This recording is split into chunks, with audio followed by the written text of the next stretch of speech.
untuk survei Ganjar Mas yang tertinggi selisih jauh dengan Anies dan Prabowo itu faktor apa sih Mas yang sebabin tingginya itu? Ya, ada beberapa variabel yang memang kalau kita coba baca dari tren data, kita kan biasa melihat tidak langsung elektabilitas ya, tapi tingkat pengenalannya seperti apa, tingkat kesukaannya seperti apa, dan tingkat keterpilihannya. Memang Mas Ganjar ini selalu punya angka modal dasar, angka kesukaan atau likability-nya ini lebih tinggi dibandingkan dengan nama Mas Anies atau Pak Prabowo misalnya. Itu yang menyebabkan efektivitas setiap penambahan angka pengenalannya itu langsung berkonversi menjadi tingkat elektabilitas. Itu yang menyebabkan Mas Ganjar sebetulnya tingkat pengenalannya masih jauh lebih rendah dibanding Pak Prabowo dan Mas Anies, tapi tingkat elektabilitasnya sudah tinggi. Faktor kedua tidak bisa dinafikan bahwa dia yang dianggap paling identik secara personal branding dan karakter kepemimpinan dan latar belakang politik sebagai penerus Jokowi.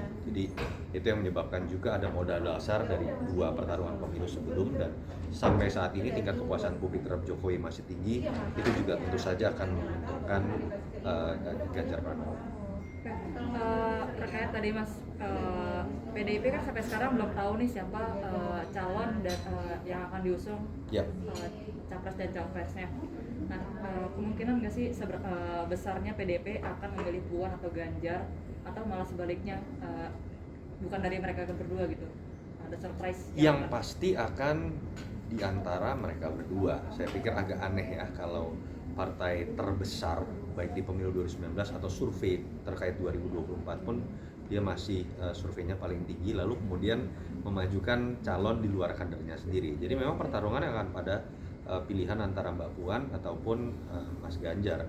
Dan kalau hanya berbicara dalam konteks pendekatan rasional, survei dan amatan-amatan dari semua peneliti juga mengatakan ketika memajukan Ganjar ya otomatis akan ada dua keuntungan di situ yang bisa didapatkan oleh PDI Perjuangan.